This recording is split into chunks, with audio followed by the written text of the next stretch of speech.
Good evening, everyone. My name is Jonathan Rosenthal. I use he, him, and L pronouns, and I am the current interim executive director of the Boston Workers Circle for Jewish Culture and Social Justice.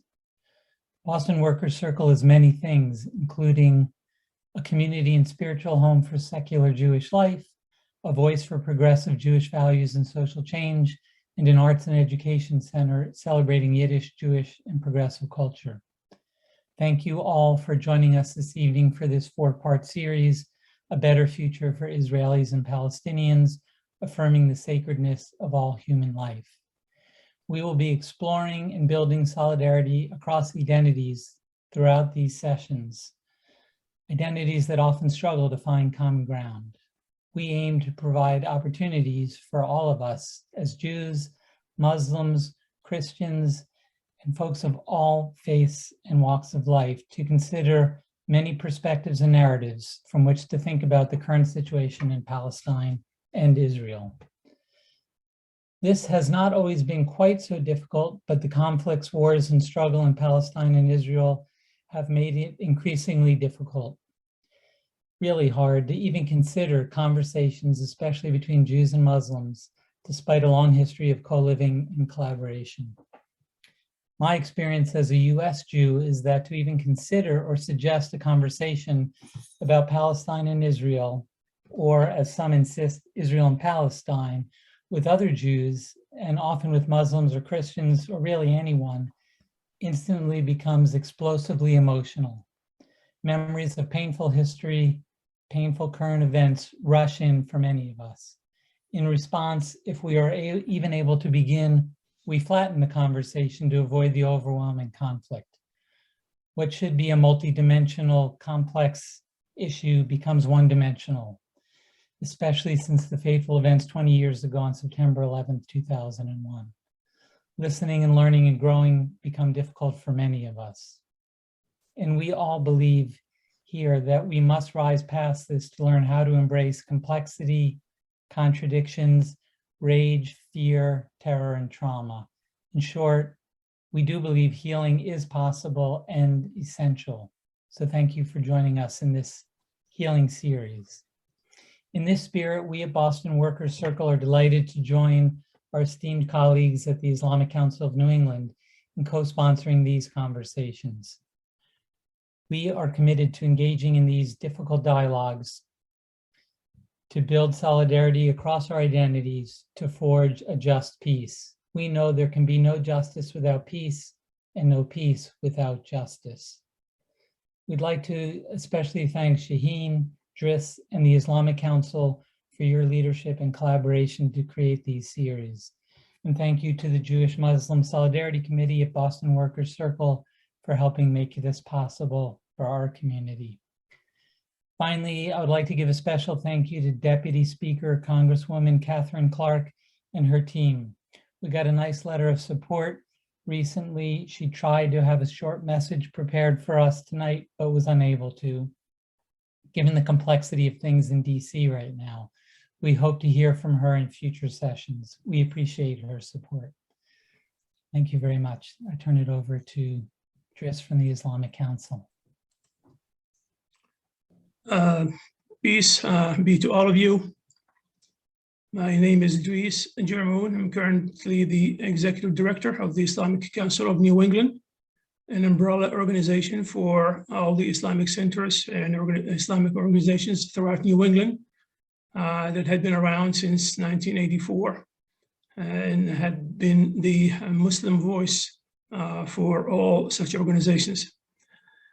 Dear respected religious leaders, distinguished speakers and moderators, honored government officials and guests, dear respected brothers and sisters, welcome to all of you. It is by the will of the Almighty, the most gracious, the most merciful, the one who has created all of us, that we are gathered this beautiful evening. And what a blessed evening it is. The Islamic Council of New England and the Boston Workers Circle, Center for Jewish Culture and Social Justice, welcome you and thank you for your participation. Both have come together to create this multi-session interfaith program for a better future for Israelis and Palestinians, and affirming the sacredness of all human life. This four-part series will provide opportunities for us as Jews, Christians, and Muslims to consider many perspectives and narratives from which to think about the current situation in Israel and Palestine.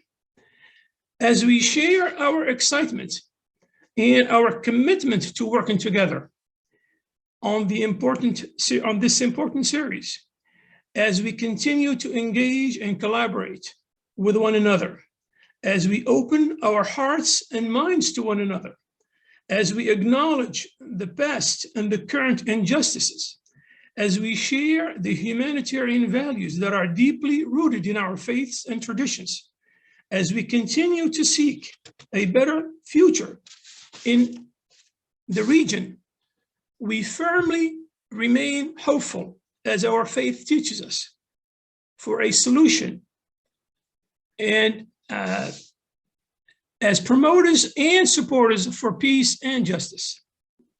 This series will continue for a few more weeks, and we look forward to seeing you again. Let's go together on this journey, a journey of hope, of reflection, mutual understanding, beneficial knowledge, prayers, love, and cooperation. Let's listen and learn from our outstanding panelists and grab this moment in time to say, we do care about our fellow human beings, whoever they are and wherever they are. We express our deepest gratitude to all our distinguished speakers and moderators. Our countless thanks to all of you who joined us this evening. Our great appreciation to all the Islamic Council's Interfaith Committee members, our colleagues from the Boston Workers' Circle, and everyone who helped make this event possible. Let's start this first session this evening and continue later with the rest of the series. Finally, let's pray for a better future, not only for Israelis and Palestinians, but for all of us. Thank you.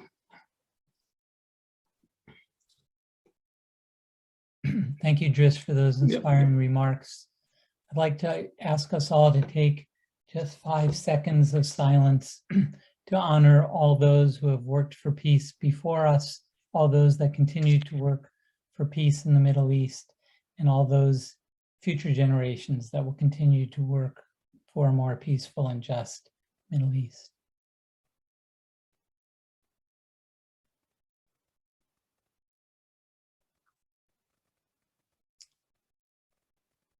Thank you. It's now my great pleasure to introduce Rabbi Sharon Brous. Unfortunately, Rabbi Brous was unable to be here with us live tonight, so she has prepared a short video sharing some of her thinking. Rabbi Brous is the senior and founding rabbi of IKAR, a unique spiritual Jewish community. IKAR in Hebrew means essence. She is a leading voice in reanimating religious life in America, working to develop a spiritual roadmap for a soulful, justice-driven, multi-faith ethos in Los Angeles and around the country and world. She has blessed President Obama and Vice President Biden at the inaugural National Prayer Service and returned in 2021 to bless President Biden and Vice President Harris. She is also very close with LA Mayor Eric Garcetti, did a blessing at his inauguration in 2017. Rabbi Brous was named #1 on the Newsweek Daily Beast list of the most influential rabbis in America. And we are honored to have her join us with this short video.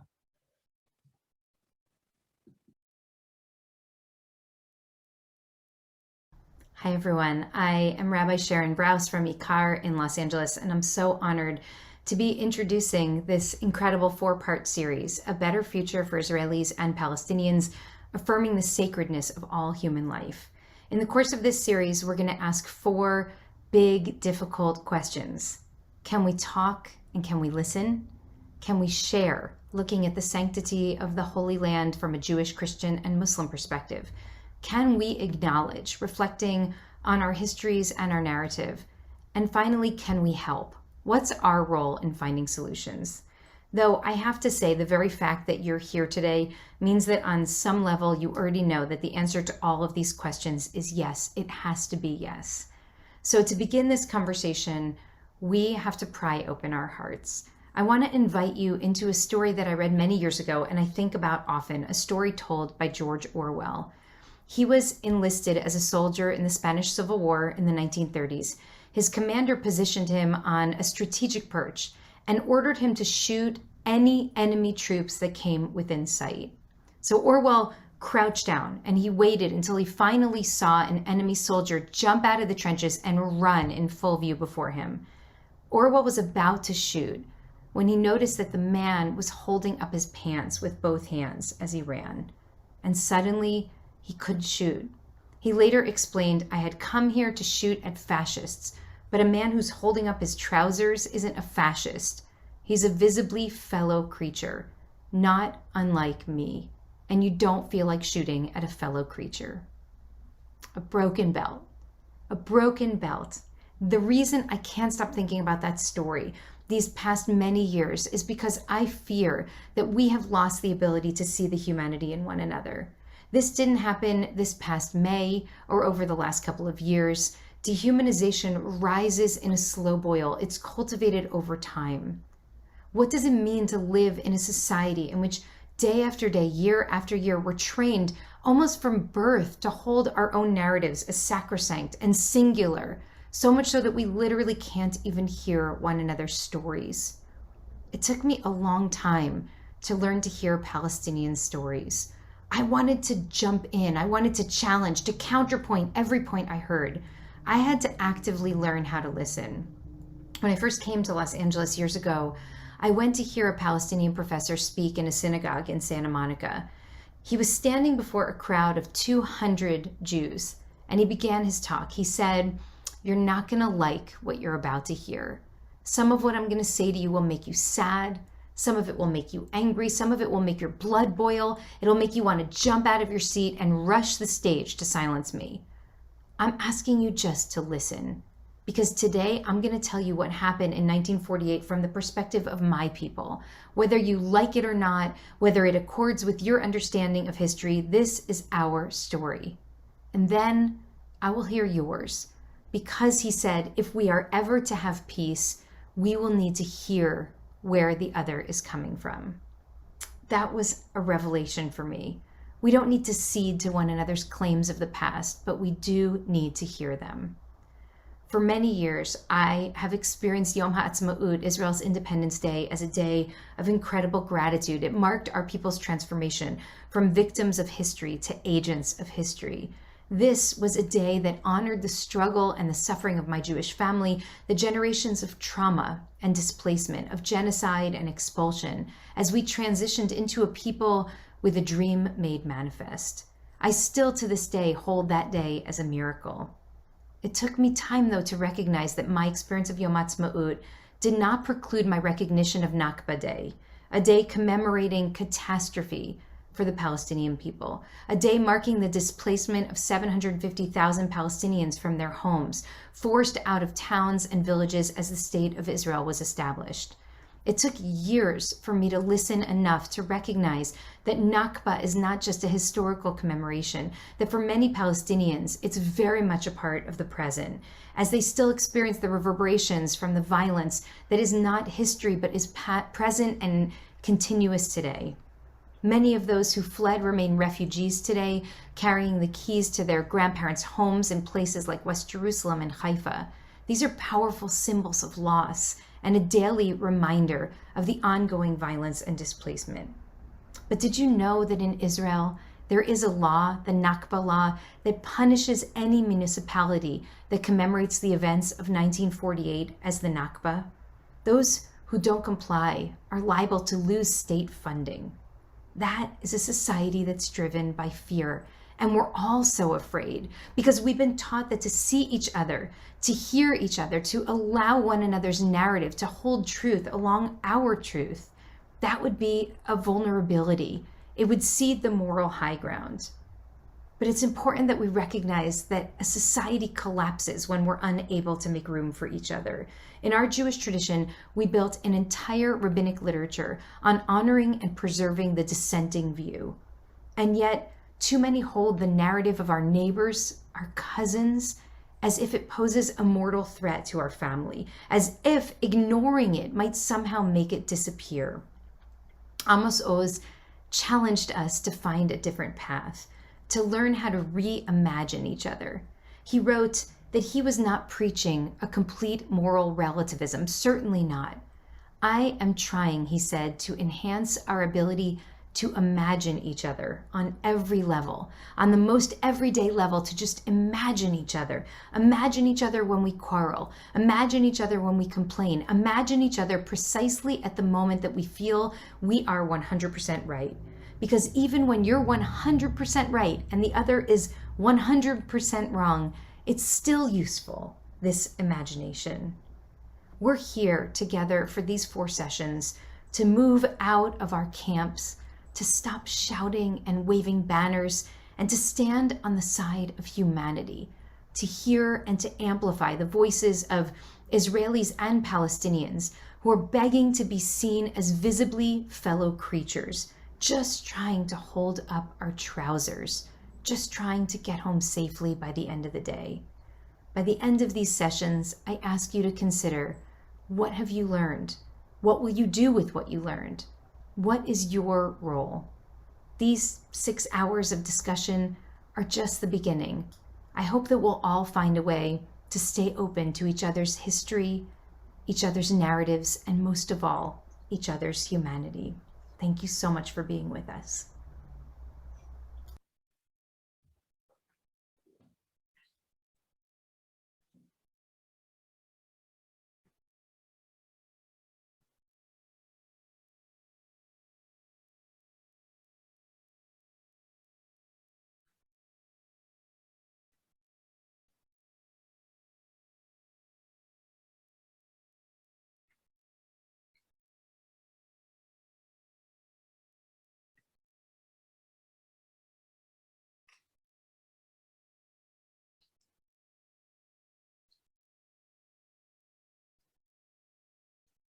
Time to introduce our moderator, Mehlaqa Samdani. Samdani is a graduate of the Fletcher School of Law and Diplomacy.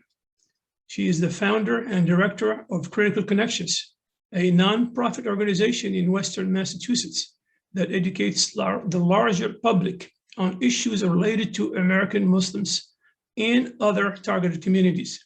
Samdani is a peace-building associate with the Karuna Center of for Peace Building. She worked as an adjunct fellow with the Post-Conflict Reconstruction Project at the Center for Strategic and International Studies, otherwise known as CSIS. She also worked as a research analyst at the Council on Foreign Relations in New York. Samdani's writings have been published in the Huffington Post, the New York Times, Foreign Policy, the Fact Channel, Christian Science Monitor, Daily Times in Pakistan. And she has been invited as a guest on NPR, KCBS, and news channels in Pakistan. Please help me welcome Mehlaqa Samdani. Grace, thank you so much for that kind introduction. Salam, shalom, and good evening, everyone. It was so wonderful to hear Rabbi Sharon Brous's inspiring words, who set the tone so beautifully for today's event and also our series. It is such an honor to be here. It is such an honor to be here with you all for our first session, Can We Talk, Can We Listen? Reflections from a Rabbi and Imam. It is now my deep privilege to introduce the Rabbi and the Imam with whom we hope to have a deep and meaningful conversation today. So first we have Rabbi Michael Rothbaum, who serves as Rabbi of Congregation Beth Elohim in Acton, Massachusetts. Rabbi Mike has appeared in several media outlets, including WAMC Public Radio, CNN, and WABC TV. A sermon of his was included in the anthology Peace, Justice, and Jews, Reclaiming Our Tradition. A Global Justice Fellow of American Jewish World Service, Rabbi Mike's writing has been featured in Sojourners, Haaretz, Jew School, The Forward, Tikkun, The Huffington Post, and Zeke, among others. Next, we have Dr. Mohamed Lazzouni, who is an Imam at the Islamic Center of Boston. He served as a director at the Interreligious Center of Public Life, a joint venture of Hebrew College and Andover Newton Theological School. He was affiliated with the Oxford Center of Islamic Studies at its founding stage. The focus of his training was on Islamic jurisprudence, Islamic philosophy, and the history of spiritual Islam. He holds a PhD in physics. A very warm welcome to both our speakers. Before we turn to them, however, I'll quickly share the format of tonight's program. Each panelist will speak for about 15 minutes, after which I will ask them a couple of questions. And immediately afterwards, we are going to open the floor for audience Q&A. We're going to request our audience, our very large number of people who are joining us today, to please submit your questions in the Q&A function here on Zoom, and we will try and get to as many as possible. So without further ado, I am now going to invite Rabbi Mike to share his perspective on today's topic.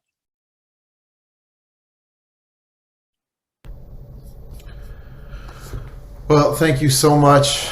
It is a real honor to be included with such a remarkable group of people, people who are learned, who are wise, who have PhDs in physics. I'm used to feeling a little insecure about my knowledge of the natural world in my own congregation Beth Elohim, where we have many natural science and engineering experts and PhDs, no matter where you look. But here I am. Perhaps anytime you're in the Boston area, you should expect that. Again, it's a real honor. I do pray that our words tonight can lead toward healing, towards justice, towards peace. Our topic tonight is listening. The first step in listening, perhaps, is to stop talking, which is very hard for rabbis. I've been to Israel, Palestine a bunch of times. I remember though my first time there, I was a young student and I was excited to be obviously in the Holy Land in Eretz Israel, the land of Israel. And I was riding in a cab with a Palestinian cab driver, and I was excited to share with him, as somebody who is young and sure of themselves is, how much I was committed to peace. And we were chatting, and the conversation was wonderful. And then I said, and it's so important, I don't understand why Jews get so worked up about this. It's so important to pursue peace as we're taught in the Torah. I'm giving him a sermon, right? Giving the cab driver a sermon. As we're taught in the Torah, that we have to love and honor and respect the stranger among us. The cab driver went silent. And I didn't understand why. And of course, some years and some thought passed, and I understood. Here I was, I had been in the country for 10 minutes.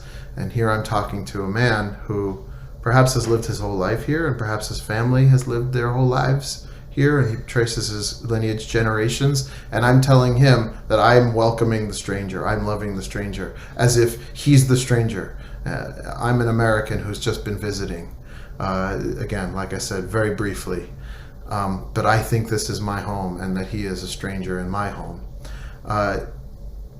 Looking back, I'm really grateful for the restraint that he showed in the face of my impudence.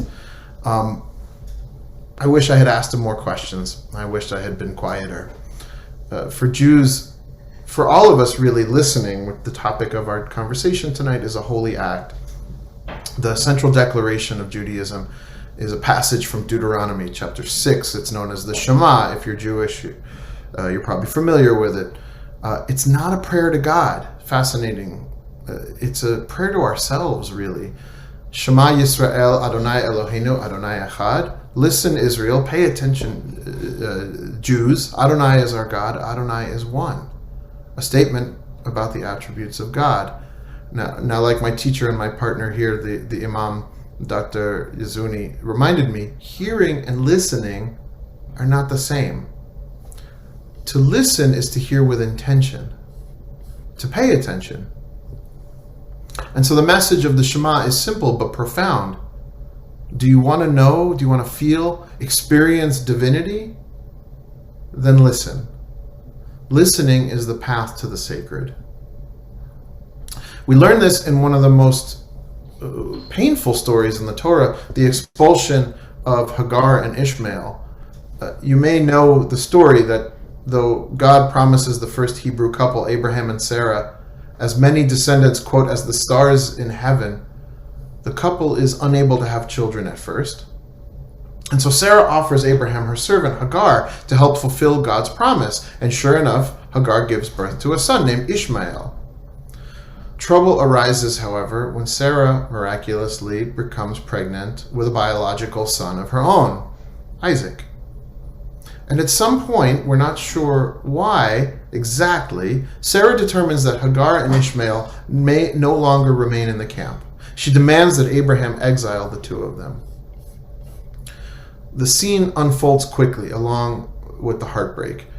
The meager rations are soon exhausted, and Hagar, refusing to witness the death of her son, places Ishmael under a bush, and she wails into the wilderness. When suddenly everything changes, an angel of God comes to Hagar, promising that Ishmael, too, like Isaac, will become a great nation. A well of water appears. Ishmael's suffering is ameliorated.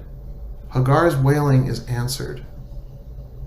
It is, in retrospect, in keeping with the boy's name, Ishmael, Yishmael, from the same root as Shema. Listen. Ishmael means God will listen. And the story follows them. God walks with them. God's sustenance sustains them because God listens to them. An illustration, if nothing else, about how powerful it is, how transformative it can be when we listen to each other. And this is something we can do. We're told in Torah, Kedoshim tihiyu ki kadosh ani Adonai Elohechem. You shall be holy, for I, God, am holy. We can imitate God in this sacred act of listening.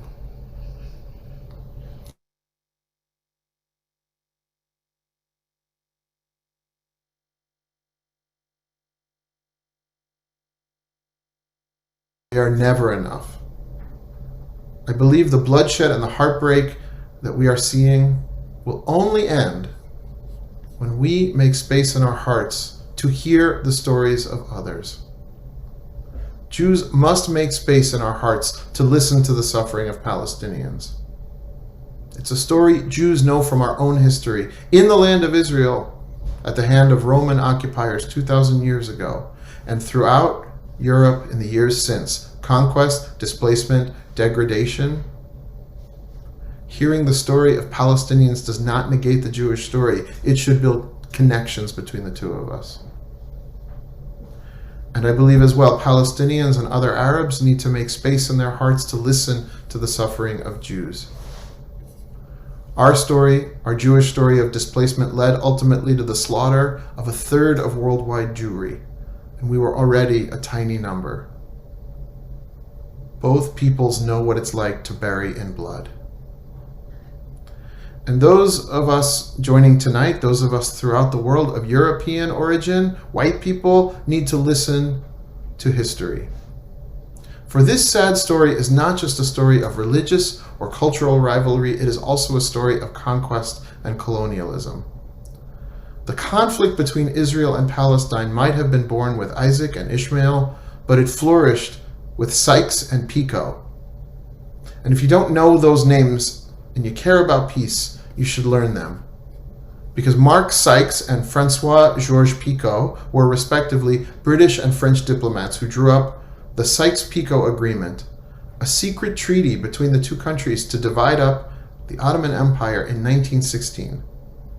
Their agreement split what they called the Middle East, what we call home, along artificial borders without any regard to ethnicity or religion. They didn't have much regard for Arabs or Jews. And this was in keeping with European colonial rule throughout the world. In 2002, British Foreign Secretary Jack Straw acknowledged as much. Straw admitted that, quote, contradictory assurances were given to Palestinians in private at the same time as they were being given to the Israelis, Basically an acknowledgement that England was promising this land, this contested land, both to Arabs and Jews at the same time. Straw called it, quote, not an honorable history, which is an understatement if there ever was one. While listening is a holy act, it is hard to listen to white Europeans and Americans who instinctively blame one side or another, or worse, who condescendingly roll their eyes at those Arabs and Israelis and take no responsibility for their historical role in creating this conflict. Of course, it's easier for many of us to forget as well. Arabs and Jews play out colonialism and Holocaust on one another, wrote the brilliant essayist Melanie K. Kantrowitz. May her memory be for a blessing. Displacing their rage, compressing and eliding their sense of injury so that what was done to them is partly acted out against people who didn't do it. A mutual scapegoating in which Europe and the United States emerge innocent. If you are of European ancestry, my goal isn't to point fingers, but rather for you to hear the echoes of other voices within this conflict.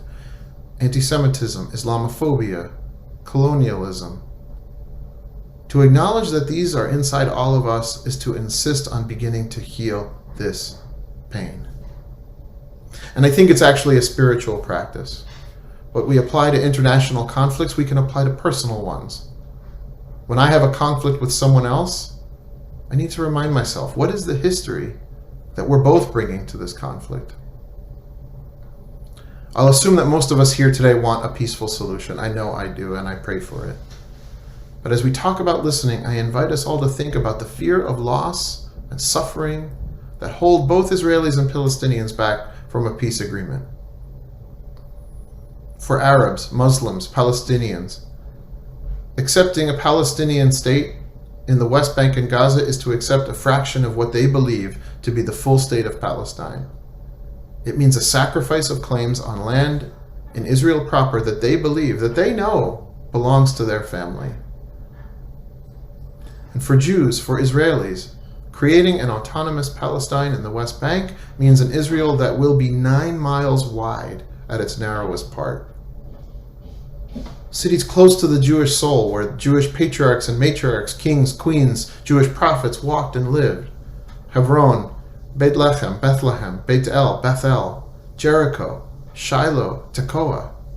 These will all become part of another country. These are gut-wrenching choices to make.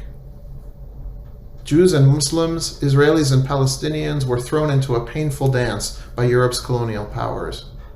It will take international resources, assurances of safety and sustenance to repair what has been broken. But as we listen to the sound of screams, the moaning of mourning, what is the alternative? The Torah gives us models for cooperation between people of different backgrounds, even adversaries. Many people look with hope to the closing chapters of the story of Isaac and Ishmael. Though rivals, the two come together to bury their father Abraham. It's a scene that's deeply moving. But I'd like to give us another model tonight. A model centered not on death, but on life. It comes later in the book of Exodus. Yitro, or Jethro, is Moses' father-in-law, the father of Moses' wife, Zipporah. She's a non-Israelite, and so is Jethro. He's a Midianite, and the Midianites are enemies of the Israelites. But Jethro and Moses are always kind to each other. It's Jethro who employs Moses as a shepherd in the first place, where he has his encounter with the famous burning bush. After hearing of the Israelite escape from Pharaoh, Torah tells us that Jethro rejoiced over all that God had done for Israel, proclaiming a fundamentally Jewish praise of God. Baruch Adonai, he declares, blessed is God. Baruch Hashem.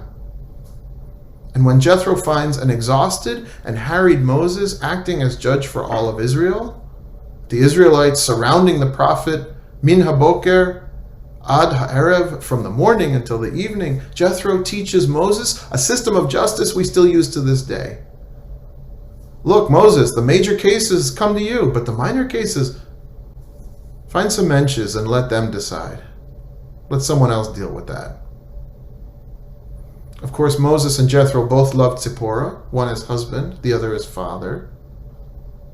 Because they share that love, perhaps they can avoid the pitfalls of pride and petty hatred. They teach us the power of honest encounter. Meeting the other, listening in holiness to the other is a remarkable opportunity. When I learn about you, I begin to learn more about me. This is not an exercise in mushy, feel-good fuzziness.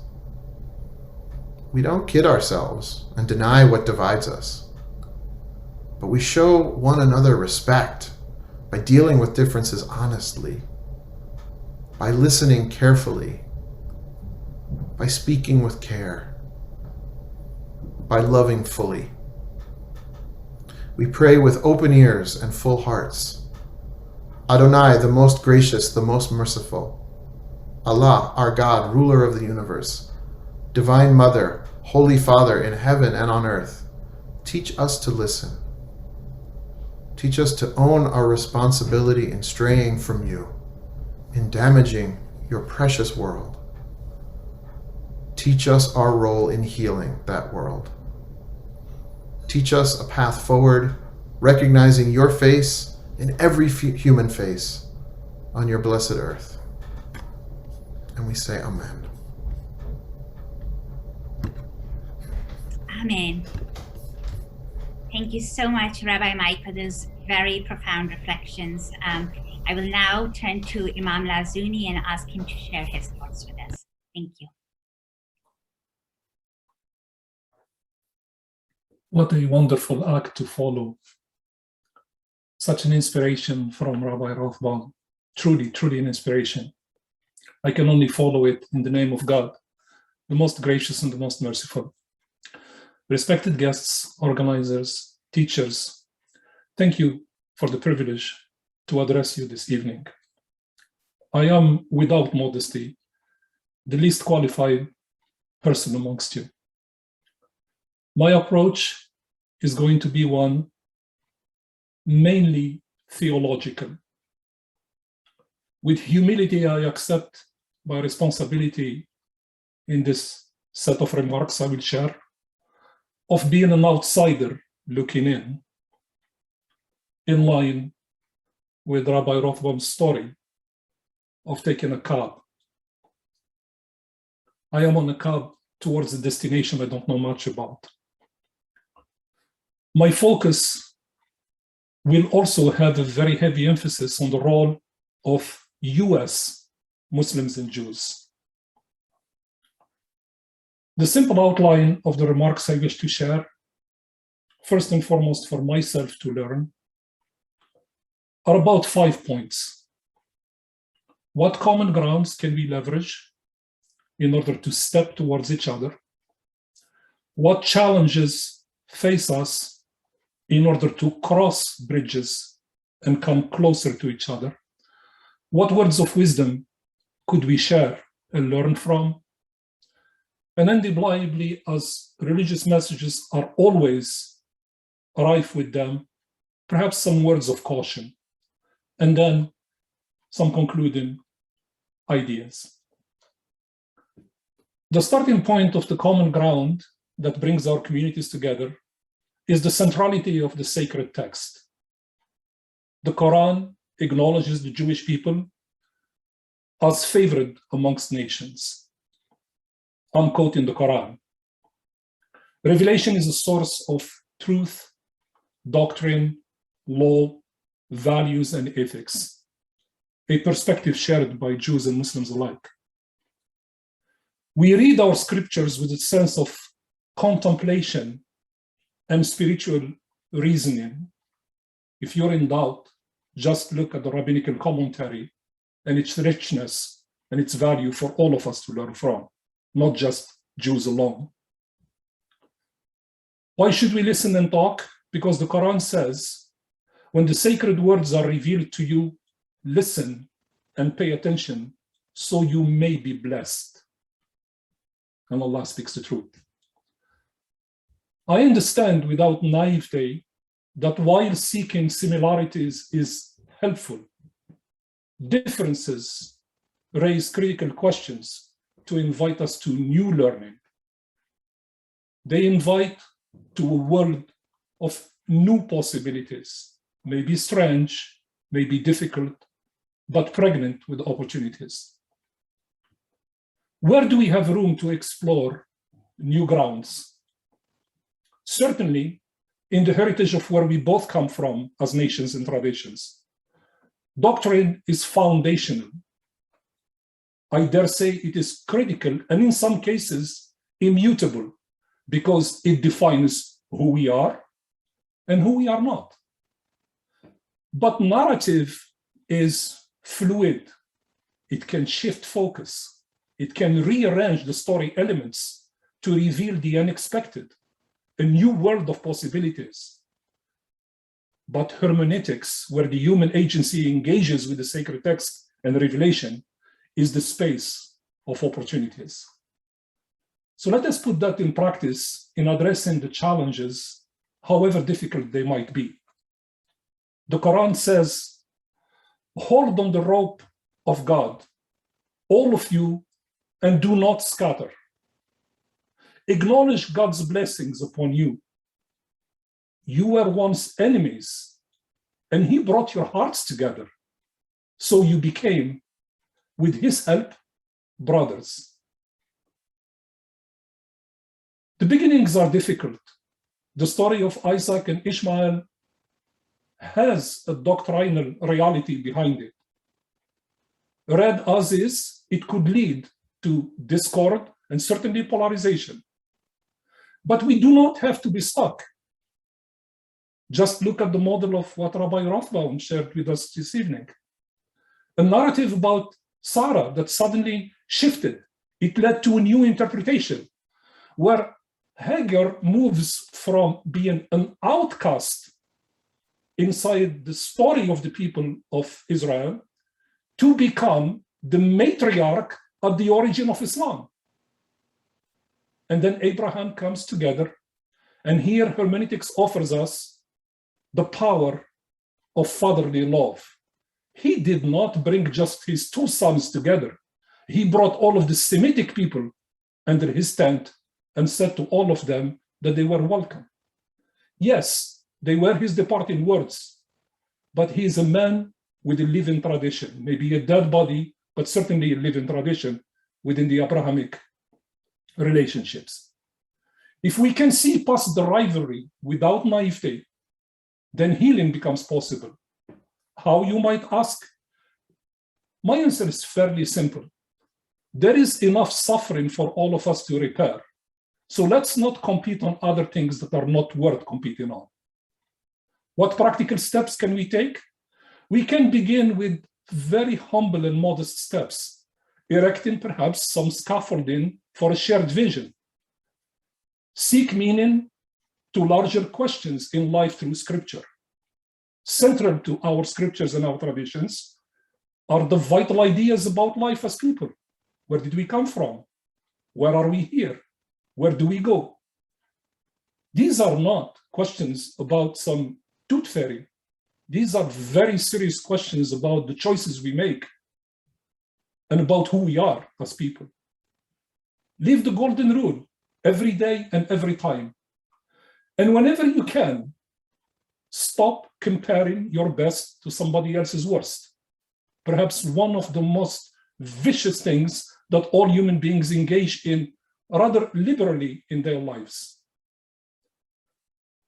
However, where I find my inspiration is to realize that history hands us blessings that come from unexpected places. The US context. As a Muslim, despite blatant racism and hate disproportionately directed at me and those who are like me, $1 billion industry invested in trafficking, in disinformation, and sowing the seeds of discord amongst us. A seemingly intractable condition of never-ending wars and conflicts. Yet, despite it all,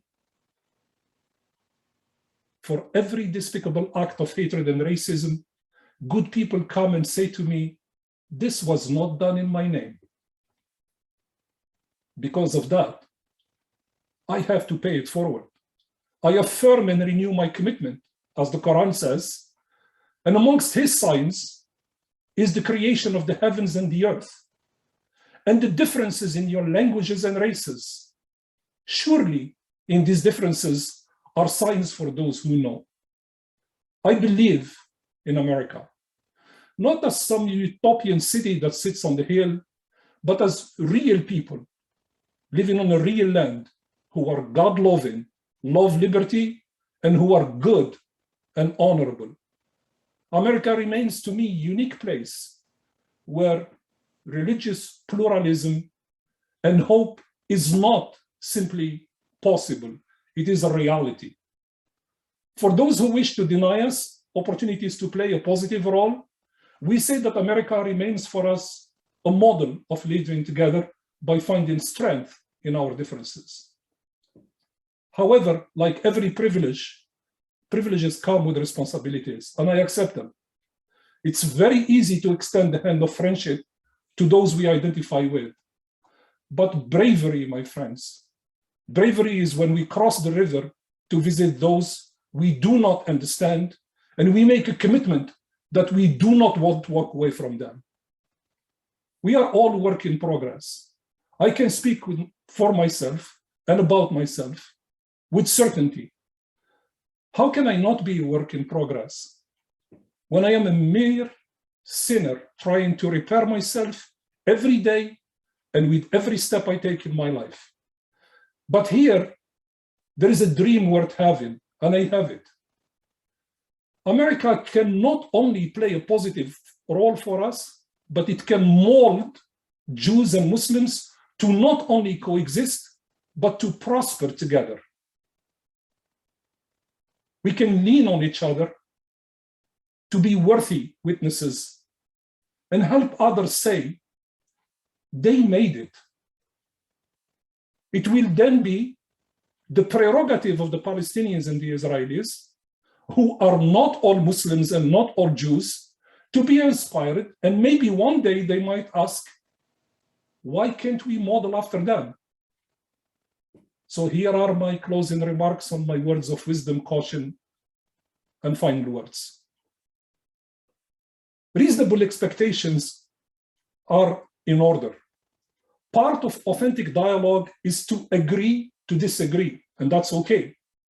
Friends disagree all the time, but they do so with care and respect. Where could this approach take us, you might ask? In short, to a better place, away from where we are. A land of spiritual possibilities where Jews and Muslims working together in this country achieve amazing results. We could open a world of these spiritual possibilities. I'm not talking about romanticizing the relationship between us or the reminiscing of the golden age of Spain or things like that. Nay, I'm talking about something bigger, far more important, bold, as I should say. A radically exciting future, something I will call American. The possibilities will happen away from the elites and the specialists, away from the warmongers and the ideologues, away from the know-it-alls and the demagogues, by simple things, in humility, silence and compassion, contemplation, simple folk coming together and hearing ourselves speak. Slow, careful, and sometimes painful exchanges will invite us to walk on holy ground, one step at a time, one heart at a time. But to achieve that, we need to clear the air. Yes, we are distant cousins, but I absolutely believe that we can debunk the family feud that separates us. We share visions, we have common tools, we can forge better outcomes. We both value the sanctity of human life. Our people are tired of violence. More importantly, it did not work and it will never work. And we can learn from you and you can learn from us. And yes, we deserve better after we've suffered so much. Few words of warning. I think it's important to remember our respect for both Palestinian and Israelis. I affirm equal rights to Palestinian and Israelis to live in peace and dignity without reservation. I feel the pain of Palestinian and Israelis alike, and I pray that they find the path to resolve their differences. But here is the important idea. For us American Jews and American Muslims, it's important to remember that we are not entitled to be heard. We are simply guests at the table of Palestinians and Israelis. And our council is exactly that, council. It is for our hosts to accept or reject our humble recommendation, and such is the nature of good religious work. We invite what is good, and without judgment, we accept the prerogative of others to welcome or reject our counsel. And in conclusion, one might say timing is what it is all about. A long time ago, there was a very insightful publication on the reconciliation between whites and blacks in South Africa. And political theorists came to the conclusion that what allowed things to happen required a large number of conditions to be all satisfied at once for something miraculous to come to reality. I say, not quite. It is precisely when there are difficult conditions that do not invite to a solution that we, people of faith, have alternatives through prayer, through intercession, through complete giving in to the power of the Almighty and the Redeemer. My invitation to the learned guests we have on this call, teachers, friends, and everyone else invested in this important cause, as people who value Scripture and the sanctity of human life, we have a duty to listen and to talk.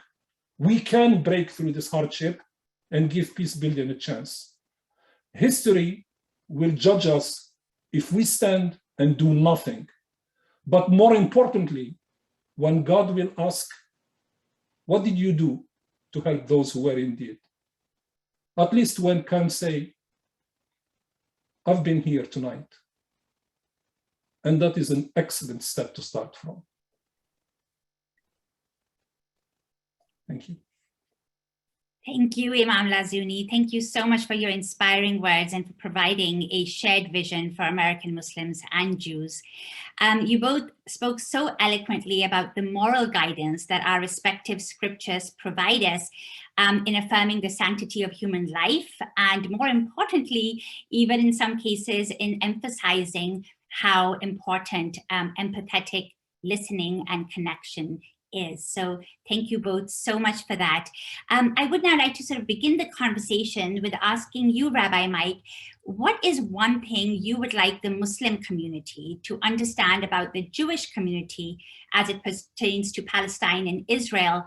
And similarly, Imam Lazzouni, what would you like the Jewish community to understand about the Muslim community's relationship to the Israeli-Palestinian context? And I'm going to ask Rabbi Mike to go first, please. Sure. First of all, I just want to say thank you to the Imam for sharing such beautiful and powerful words. We're all better for it. I think people don't understand the sense of insecurity and vulnerability that Jews feel. Partly because the Israeli government, because Israel has built such a powerful country, both economically and militarily. Also because there's anti-Semitism, which is sort of the inverse of racism. Racism assumes that the target of its wrath is less than, less intelligent, less capable, whereas anti-Semitism assumes that the target of its wrath, the Jew, is more than, more powerful, secretly conspiring, secretly running things, right? You know all of the anti-Semitic tropes, right?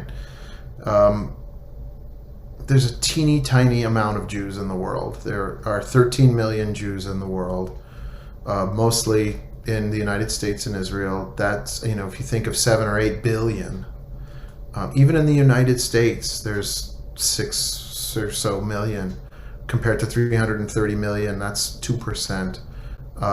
People routinely assume there are more Jews in the world and in the United States than there are.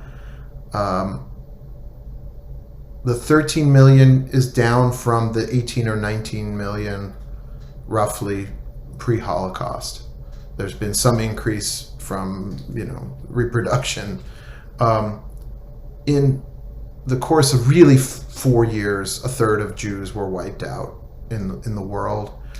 In Europe, it was half the Jews. In Poland, it was all the Jews, 2 million Jews.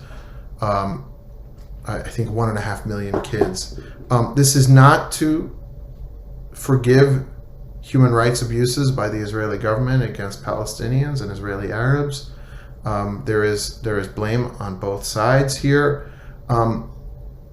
but the recognition that we walk around with, some of us, not all of us, but many of us walk around with a tightness in our stomach that it could all go like that. And so when you hear Jews who defend Israel no matter what, even when rationally you'd say, at least acknowledge that such and such is a mistake or is again a human rights violation, to acknowledge that is to threaten the thing, the place, the country that for Jews is the one thing that's going to keep them safe. And again, I don't ask you to forgive or explain away these human rights abuses, and again, they're real.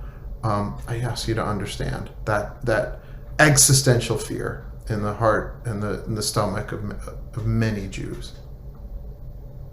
Thank you, Rabbi Mike. Imam Lazzouni, the same question for you.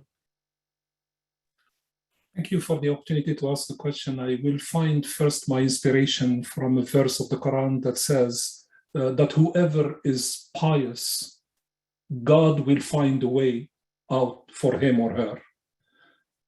My sense as we wrestle answers to this particular question is that's where we need to start from, a sense of piety to pray for God to find a way for us as we try to find this. I believe that the sacred text of both Jews and Muslims can be a source of healing and reconciliation. And that is not by taking liberties of interpretation, is by reading them authentically that we can find that, if we are willing to listen and defer to the opinion of the divine in this. We are invested as Muslims in finding a fair and equitable solution to both traumatized Palestinians and Israelis. And we believe in the dignity of all, and we recognize the suffering and hardship that both people have endured.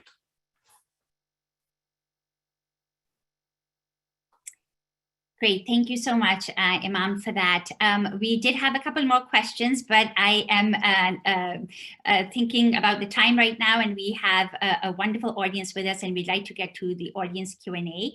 So if you'd allow me, speakers, I'm going to jump to the first question, which is from Max Faber, and he asks, during high holidays at TBZ this year, Rav Claudia taught us that Muslims have a different version of the story of Ishmael, wherein Ishmael, not Isaac, is the son saved from sacrifice. How does that impact what you are saying about using the stories of Isaac and Ishmael here? Directed perhaps at you, Rabbi Mike.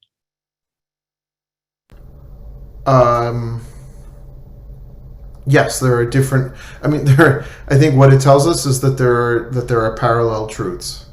and there are parallel realities. And then again, we're inviting people to think and to listen to those parallel realities, right? So we heard from Rabbi Brous that Yom Ha'atzmaut, in Israel Independence Day, is the Nakba, is the catastrophe for Palestinians. That the Temple Mount for us, for Jews, the site of the temple in Jerusalem is Al-Aqsa, is a mosque. That along the way you're going to have parallel realities. That doesn't mean that they're less true, and that doesn't mean that they're less real. Understanding a multiplicity of truths helps us, I think, understand that there's a God with a multiplicity of facets. That we say in Judaism, the Torah has 70 faces. I can acknowledge a truth for you and still understand that there's a truth for me. What I hope unifies us is that the truth that there are too many sacrifices of children, that we shouldn't have any more Isaacs or Ishmaels. Whoever you think was in terror on top of that mountain, strapped down to that wood with the knife over them, we should do whatever we can to take away that terror. And no child, no Arab child, no Jewish child should feel that terror anymore. Thank you, Rabbi Mike. Our next question is from Marianne, and you've touched on a little bit of this already, but I'm going to ask Imam Lazzouni to perhaps respond. What advice would you give to individuals and communities who find it difficult to discuss Israel and Palestine? And perhaps, Imam Lazzouni, as you're answering this question, perhaps think of the advocates here in the US who are representing either Palestinians or Israelis. I mean, how can we have those conversations here in the US?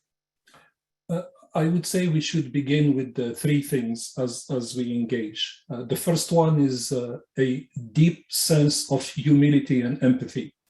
Many of the people who are engaging in these conversations are victims of a significant trauma at both an individual and collective level. So if one is going to begin by either ignoring that reality or being condescending in the approach, I think it's both disrespectful and highly detrimental to the engagement of parties. So the first thing is to recognize that as we step into this conversation, it is a very difficult conversation, and it is a value-loaded conflict that requires extreme caution and extreme care and empathy to deal with it. Number two, it's very important that when we find those barriers that are difficult to go around them, that we do not circumvent those barriers without, on occasions, addressing them in some way to know that they can inform us, not in so much as resolving them, but precisely because of the theme of what we are talking about this evening, at least that we can hear each other's perspective on how we see those elements differently from one another. They might, as we heard this evening in the introduction, they might make your blood boil. But in that exercise of the blood boiling, you will find some way to understand something, sometimes not cognitively, but with the reason of your heart, understand what is being exchanged. I think every time I have interacted with Jewish friends and got an understanding of what the meaning of what the land of Israel means to all Jews contemporary today, it was an eye-opening experience for me personally. So that's the sort of thing that's needed. And perhaps the third and the last point is to realize that small beginnings can lead to very, very big outcomes later on. Sometimes one of the things that I find very difficult in rushing to this sort of dialogue that is based on value-based conflicts sometimes has very high expectations that cannot be met right away. So there is a beginning by understanding, cleaning the wounds, and maybe healing can come down the road. There is a question from Marcia Yerman, Rabbi Mike, which is quite similar, and perhaps you could answer the first question and also then this one. How do you see dealing with those on each side who refuse to move from their points of view? Well, I think it's like the Imam said, what has it gotten you? What has pursuing belligerence gotten us? We've had fear, we've had trauma, as the Imam said, we've had bloodshed. I think there's we talk about idolatry as something that both of our religious traditions want to overcome, and we think of idols as statues or rocks or trees, right? But an idol can be an idea. The idol that that we can get rid of the Palestinians and we can ethnically cleanse them out of the West Bank. You take a bus. I took a bus once from Jerusalem to Haifa, and you look to the right for hours, and there's, you can see there's literally millions of Palestinians living there. They're not going away. And then the other idol is, from the river to the sea, Palestine will be free, right? You think you're going to get rid of all the Jews? I mean, what's that going to look like on both sides? Well, the Palestinians can't have a state. Well, what does that look like? What does that look like into the future? What's your answer? What's your solution for both sides who say it should be all or nothing? There's a teaching in the Talmud where it says that two people are holding on to a talus, which is a Jewish prayer shawl, actually the one over my shoulder, and that they both say it's all theirs. And then the solution in the teaching, I'll try to be quick and then let the Imam answer. One swears that not less than half of it is mine, and the other swears that not less than half of it is mine, and they split it. You know what? You let people save face. You say that, okay, I agree that not less than half of it. Maybe I mean all of it. But you're going to have to come up with something really painful where we all give something up. And I hope that, again, Christendom, European folks, white folks, make a contribution to compensate for the suffering that in part was caused by European colonialism. So I'll stop there.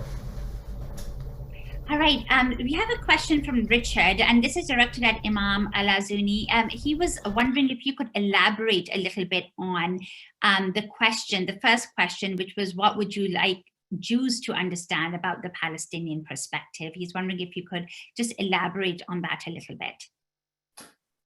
I would say that perhaps the simplest way to understand is really a claim that is similar to the one that the Jews make, that there is a deep connection and a reverence to a land, to a holy site, to a desire to live in peace and in dignity, to a history that there is a concern about it being erased, and to conditions that have become unattainable under any circumstances to have people being able to live together.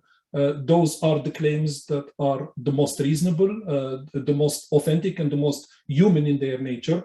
And there are those that obviously, precisely to Rabbi Rothbaum's points that he made about those who have these outlandish claims and quite frankly, crazy at some level, that need to be kept in check. But that's the point of discernment, is to hear the voices that are equally authentic and genuine and deal with those that one can deal with.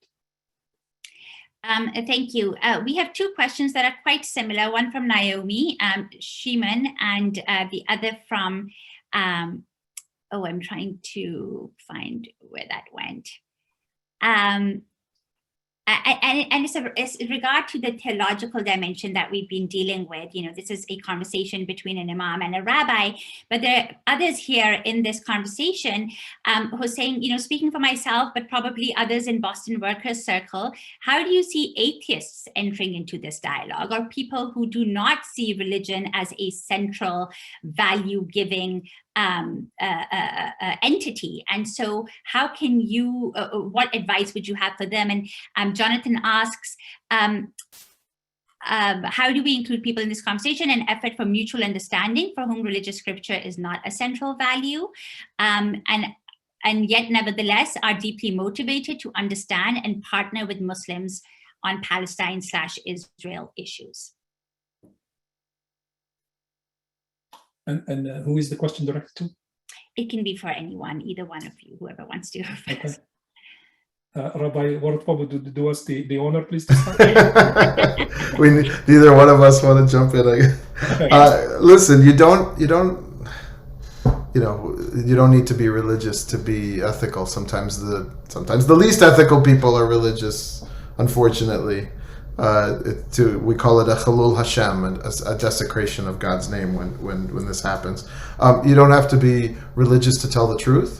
Again, if you're a white person of European origin, you can tell the truth about your people's role in this work, in this conflict, and then in the work of repairing. You don't have to be religious to listen empathetically, obviously, empathically.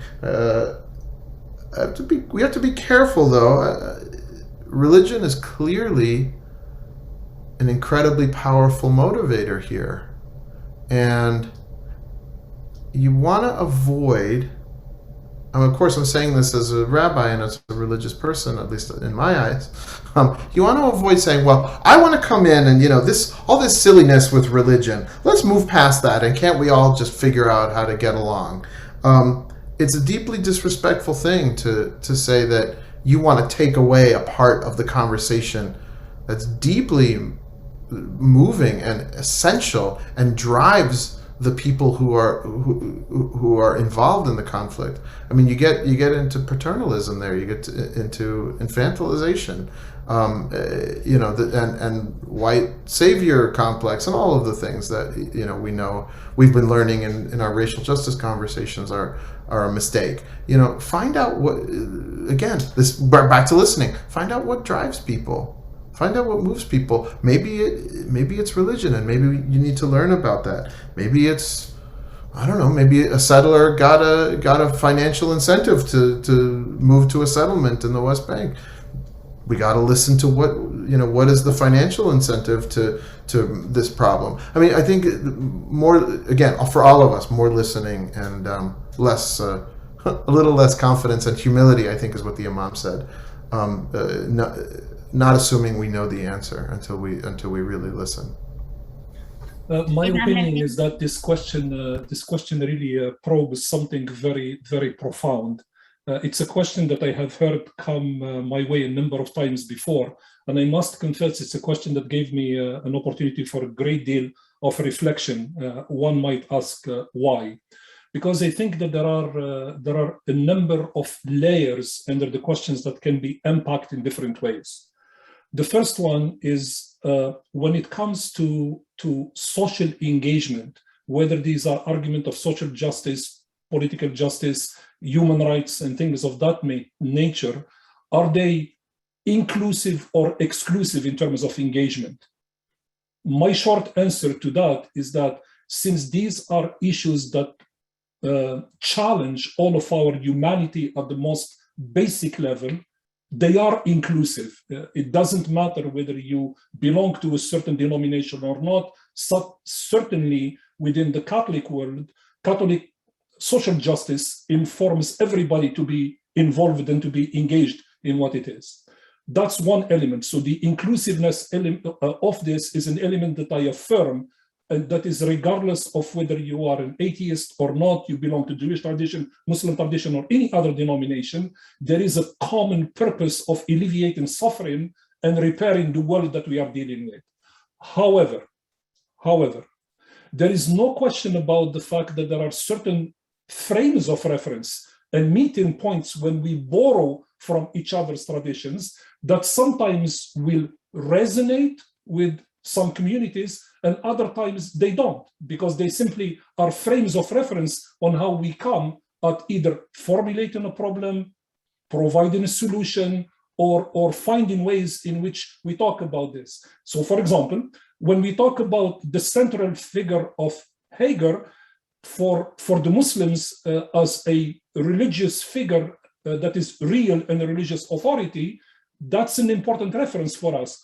For an atheist, if she happens to be a fictional character or something of no importance, that doesn't have to create discord between us. In some cases, it's going to bring authenticity. In other cases, it's simply going to be a point of mere disagreement on how we use a frame of reference for our values and historical evidence. And so that's why this particular question is quite complex and requires further reflection as we think about it. The point, however, to be taken away, in no way, form, or shape does what was provided this evening for conversation at least suggests or invites to any exclusion with regard to engaging in order to repair the world and alleviate suffering.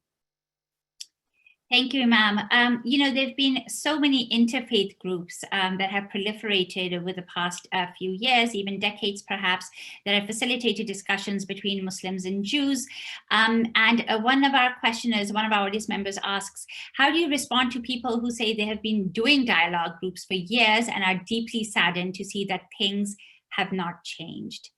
Again, how do religious groups that advance religious understanding, what can they do to impact the political situation on the ground? And Rabbi Mike, perhaps you can go first. Yeah, stuff is hard.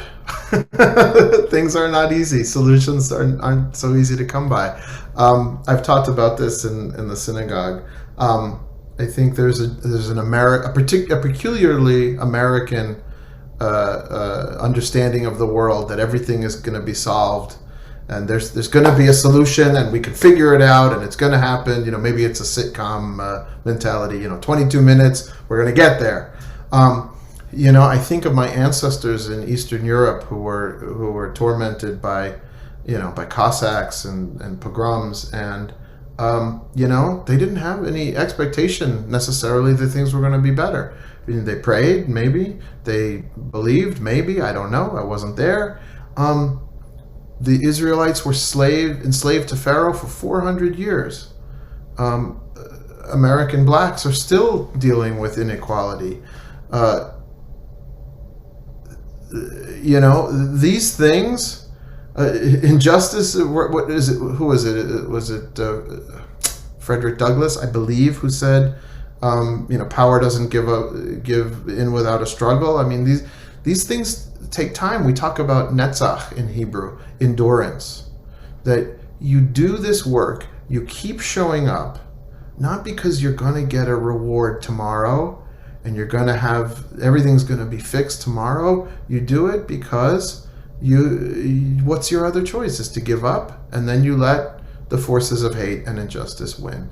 Right? We're taught in our rabbinic teachings, lo alecha hamlacha ligmor. It's not up to you to finish the work. You probably can't, but that doesn't mean that you're free to ignore it. And so you contribute what you can. You keep struggling. You keep fighting. You keep asking your pastor or if you're in a university, your professor to talk about the complex nature of this conflict and how Jews, Muslims, Christians, Europeans, Middle Easterners, all of the above have contributed to it. To own your role, and you do what you can, and you keep showing up.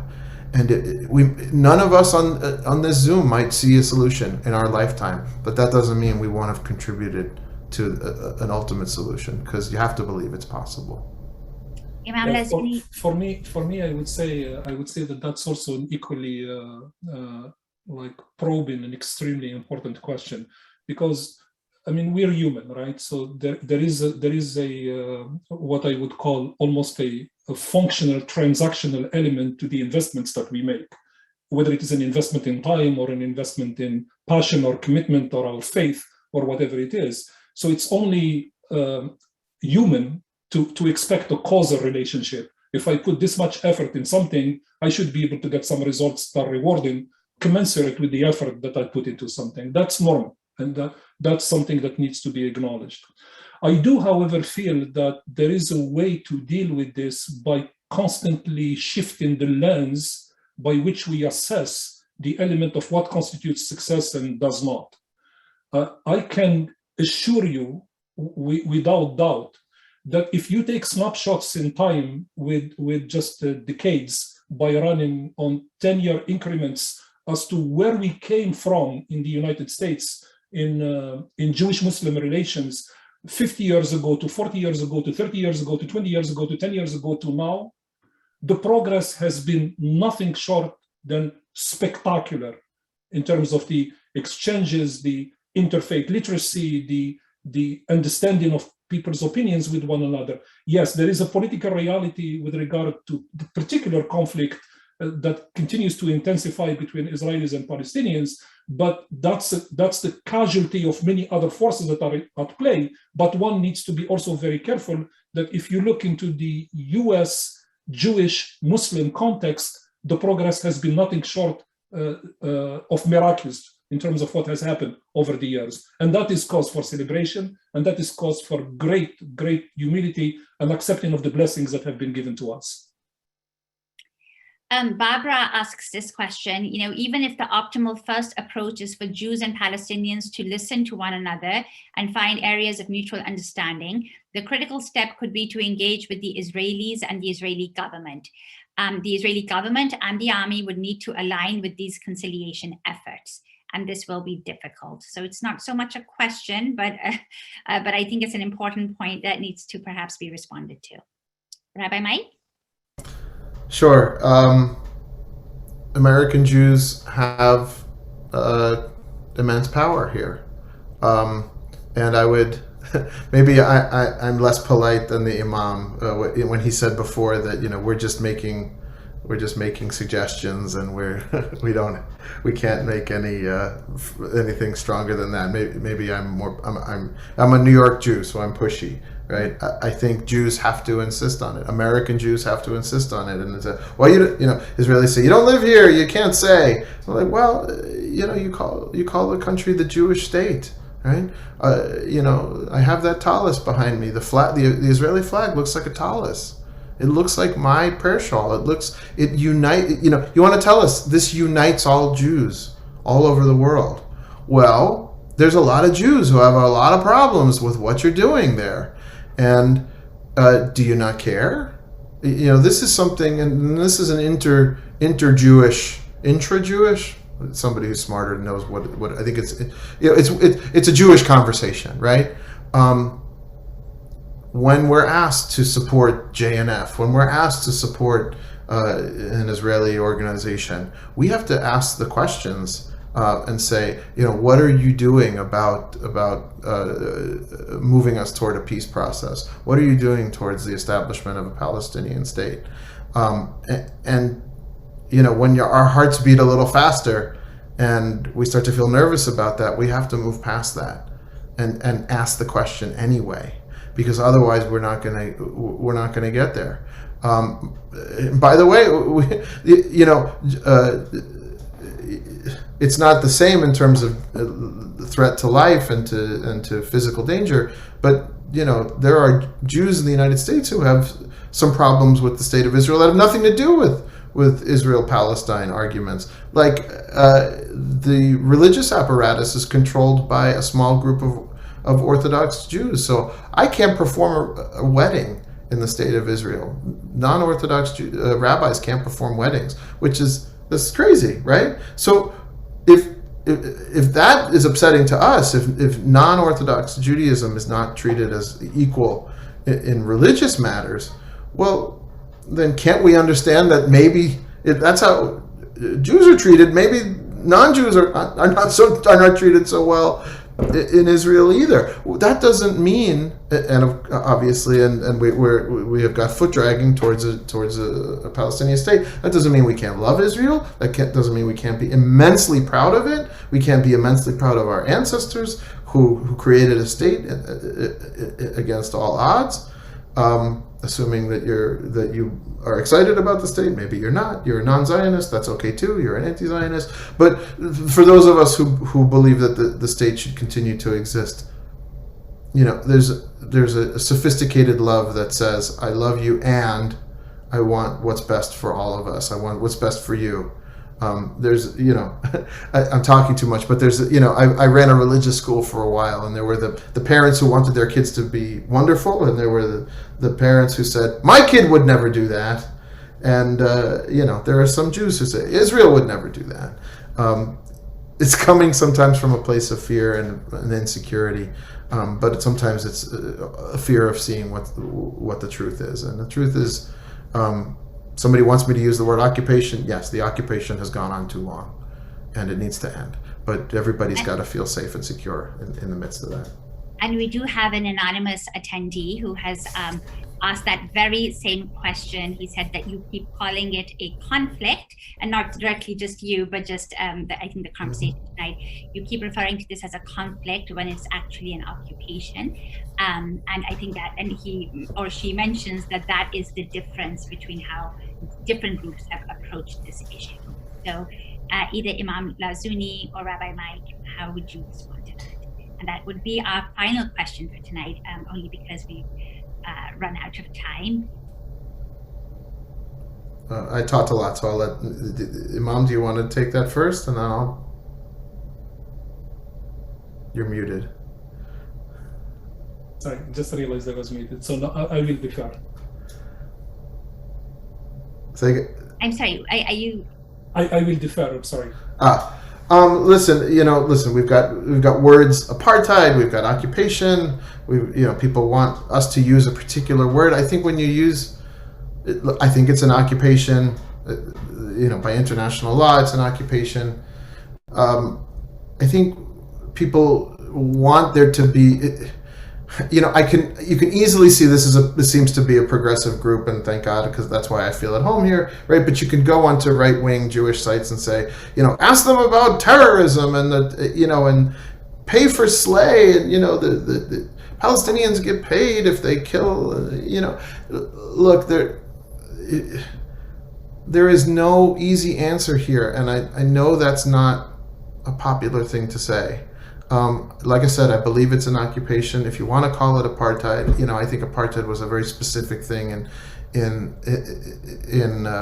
South Africa. But if you end up with the birth rates going as they are, and you'll end up with more Arabs between the Jordan and the Mediterranean than Jews, and the Jews are the ruling power, then yes, you'll have something akin to apartheid. If you're using the words to get attention, like, I get you and I love you and I'm with you, again, we're never going to get to a solution if we say one side is all right and one side is all wrong, because I don't believe that that's true. Maybe that's because I have the privilege of being a white man in the United States. But I think you've got to say this is complicated. There is challenge on both sides. And again, Europe has to be involved here, and white folks have to be involved here and say, we, through a colonial system, helped create this problem. So we have to acknowledge that and help solve it. I wish we had time for more questions, but unfortunately we've reached the end of our program today. Rabbi Mike and Imam Lazzouni, we are beyond grateful to you both for your wisdom today, your courage, your candor, and most of all, your generosity of spirit in sort of sharing your reflections on a very, very difficult issue and about a very difficult context. So we are deeply appreciative of that and of you both, and you've given us so much to think about and take back to our communities.